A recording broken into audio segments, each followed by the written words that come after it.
ચાલો આજે આપણે એક ખૂબ જ ઊંડા વિષયને સમજવાનો પ્રયત્ન કરીએ. આ વિષય છે માનવતાની પતિત અવસ્થા અને તેમાંથી બહાર નીકળવાનો માર્ગ.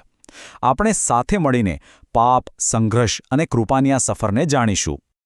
આપણી આખી વાતચીતને આપણે 5 ભાગમાં વહેંચીશું. સૌથી પહેલાં આપણે એ સમજશું કે આ સમસ્યાની શરૂઆત ક્યાંથી થઈ. પછી એના કારણે જે આંતરિક યુદ્ધ શરૂ થાય છે એના પર નજર નાખીશું. ત્યાર પછી આપણે જોઈશું કે કેમ માણસના પોતાના પ્રયત્નો ઓછા પડે છે અને પછી એનો એકમાત્ર દૈવી ઉપાય શું છે અને છેલ્લે એ ઉપાયથી કેવા અદ્ભુત પરિણામો મળે છે એની વાત કરીશું. તો આ બધી વાતની શરૂઆત ક્યાંથી થાય છે?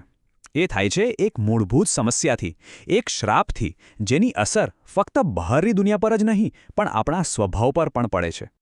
આપણા સ્ત્રોત મુજબ આ સંઘર્ષની શરૂઆત આ ક્ષણથી થાય છે. ઉત્પત્તિના પુસ્તકમાં લખ્યું છે કે જે જમીનમાંથી માણસનું સર્જન થયું એ જ જમીનને શ્રાપ આપવામાં આવ્યો. અને આનો અર્થ ખાલી એટલો નથી કે ખેતી કરવી મુશ્કેલ બની ગઈ. ના, આનાથી પણ ઘણું વધારે છે.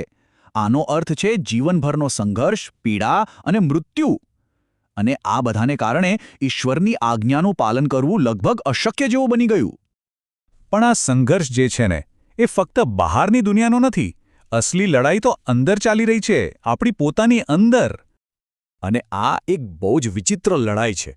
મતલબ કે દિલમાં તો સારું કરવાની ઈચ્છા હોય, પણ થાય એનાથી સાવ ઉલટું. જે નથી કરવું એ જ વારંવાર થઈ જાય છે. આ એક એવો વિરોધાભાસ છે જેની સાથે આપણે બધા સંઘર્ષ કરીએ છીએ. આ સ્લાઇડ એ જ આંતરિક યુદ્ધને ખૂબ સારી રીતે સમજાવે છે.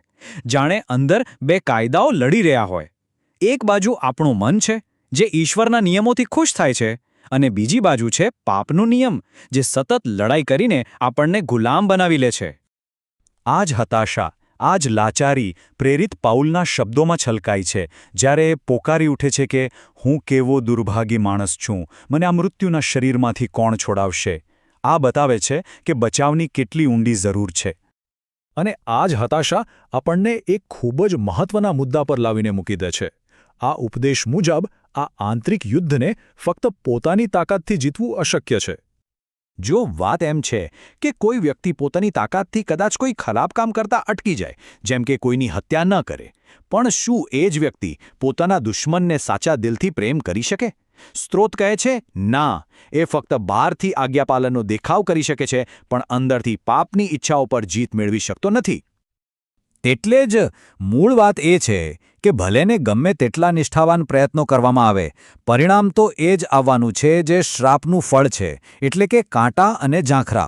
નિરાશા સિવાય કશું હાથમાં નથી આવતું. તો સવાલ એ થાય કે જો પોતાની મહેનતથી કશું જ નથી થતું તો પછી રસ્તો શું છે? ઉપાય શું છે? પાઠ સૂચવે છે કે આનો ઉકેલ બહારથી આવવો જોઈએ. અને અહીંયા સમાધાન તરીકે કોઈ નિયમોની લાંબી યાદી નથી, પણ એક દૈવી શક્તિ છે જેને પવિત્ર આત્મા કહેવાય છે, જે માણસની અંદર વસીને એને પાપના નિયમ પર જીત મેળવવાની અને દિલથી ઈશ્વરની આજ્ઞા પાળવાની તાકાત આપે છે. અને આનાથી એક નવી જ શક્યતા ખુલી જાય છે, પસંદગીની. હવે વ્યક્તિ પાસે એક વિકલ્પ છે. એ પવિત્ર આત્માને અનુસરી શકે છે. અને જ્યારે એવું થાય છે ત્યારે પાપની ઈચ્છાઓ પર કાબૂ મેળવી શકાય છે અને એનાથી જીવનમાં સારા ફળ આવવા લાગે છે. તો આ દૈવી મદદથી કેવું પરિણામ મળે છે? એની ફસલ કેવી હોય છે? ચાલો જોઈએ, કારણ કે એ પહેલાંની ફસલ કરતાં સાવ અલગ છે. આ સ્લાઇડમાં બહુ સ્પષ્ટ રીતે બતાવ્યું છે. એક બાજુ છે પોતાની મહેનતનું પરિણામ, એટલે કે પાપના કાંટા અને ઝાંખરા. અને બીજી બાજુ છે આત્માથી મળતું જીવન, એટલે કે ન્યાયીપણાના મીઠા ફળ. એટલે કે હવે જીવનમાં કાંટા અને ઝાંખરા નથી, પણ પ્રેમ, આનંદ, શાંતિ, સહનશીલતા, દયા, ભલાઈ આવા અદ્ભુત ગુણો જોવા મળે છે.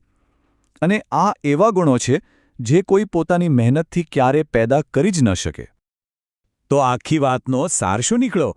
એ જ કે પાપ પર જીત મેળવવી એ કોઈ સંઘર્ષનું પરિણામ નથી, પણ એ તો ઈશ્વરની કૃપાથી મળતી એક ભેટ છે.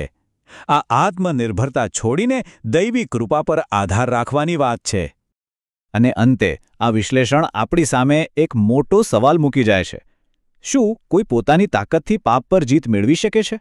આના પર વિચારવા જેવું ખરું.